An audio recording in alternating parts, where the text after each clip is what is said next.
نحمده ونصلي على رسول الكريم أما بعد فأعوذ بالله من الشيطان الرجيم بسم الله الرحمن الرحيم كذبت قبلهم قوم نوح وأصحاب الرس وثمود صدق الله العلي العظيم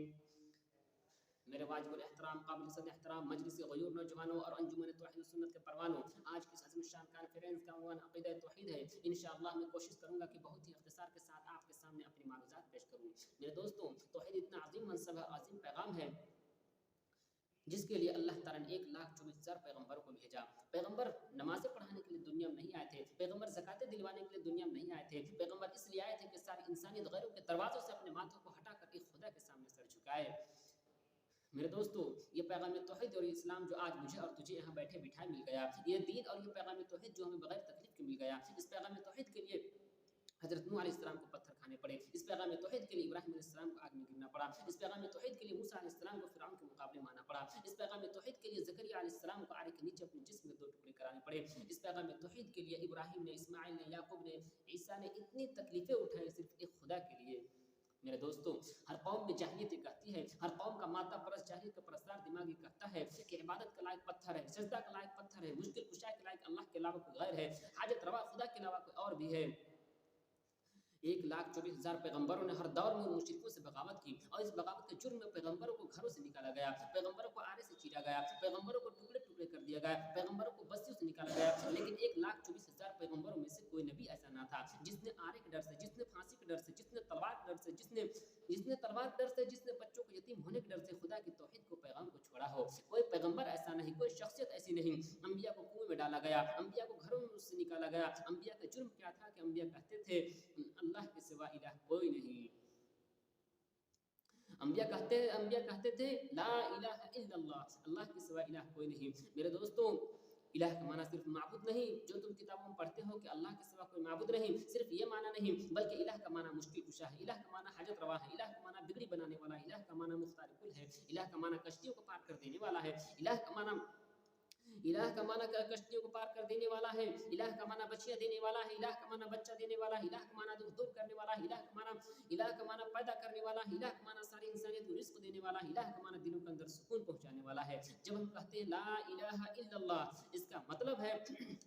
اللہ کے سوا مشکل کشا کوئی نہیں۔ تم علی کو مشکل کشا بھی کہو، اور پھر لا الہ بھی کہو، اور پھر کہو کہ ہم نے لا الہ کا معنی تسلیم کیا ہے۔ اور جب ہم کہتے ہیں لا الہ، اس کا مطلب ہے لا الہ الا اللہ، اس کا مطلب ہے لا مشکل کشا، لا حاجت روا، لا بگڑی بنانے والا، لا مختار کل، لا ہر جگہ موجود، لا عالم الغیب، کوئی نہیں الا اللہ مگر اللہ۔ میرے دوستوں، اسی پیغام توحید کے لیے انبیاء کو بے شمار تکلیفوں کا سامنا کرنا پڑا۔ ایک جگہ قرآن میں ذکر آتا ہے اصحاب الرسی کا، آپ کو اس کے معنی کا پتہ نہیں ہوگا، توجہ کریں، رس عربی زبان میں کہتے ہیں کنویں کو، اصحاب الرسی کا معنی ہے کنویں والے۔ یہ کون تھے کنویں والے؟ قرآن نے ان کا وہ واقعہ بیان کیا ہے۔ اللہ کے ایک جلیل القدر پیغمبر تھے جس کا نام تھا حضرت حنظلہ صفان، یہ بڑے جلیل القدر پیغمبر تھے، یہ کئی سو سال اپنی قوم کو توحید سناتے رہے۔ ایک مشک پانی کی مشک بھرنے والا غلام کئی سو سال کے بعد ان کے ہاتھ پر کلمہ پڑھا، باقی پوری قوم پیغمبر کے دشمن تھی، صرف ایک غلام نے کلمہ پڑھا، پیغمبر نے اس غلام کی تربیت کی، باقی قوم تنگ آ گئی کہ اس کی توحید کا پیغام آگے نہ پہنچ جائے۔ اس قوم نے مل کر اللہ کے نبی کو اٹھا کر ایک گندے کنویں کے اندر ڈال دیا، اوپر سے ایک بہت بڑا پتھر لا کر رکھ دیا تاکہ نبی نکل نہ سکے۔ نبی کا جرم کیا تھا کہ پیغمبر کہتے تھے کہ اللہ کے سوا الہ کوئی نہیں۔ میرے محترم بزرگ اور دوستوں، اللہ کے پیغمبر کہتے ہیں کہ اللہ کے سوا کوئی الہ نہیں۔ اس قوم نے مل کر اللہ کے نبی کو کنویں میں ڈال دیا، اوپر سے ایک بہت بڑا پتھر رکھا۔ 3 دن گزر گئے، 3 دن کے بعد اس کے امتی، اس غلام کو پتہ چلتا ہے، وہ امتی آیا اور اس کنویں کے نیچے سے ایک سوراخ میں آپ سے کہتا ہے کہ اے اللہ کے پیارے نبی، بتاؤ میرے لیے کیا حکم ہے، میں کیا مدد کر سکتا ہوں، میں کیا کروں؟ تو اللہ کا پیغمبر جو 3 دن سے قید و بند کی صعوبتیں برداشت کر چکا تھا،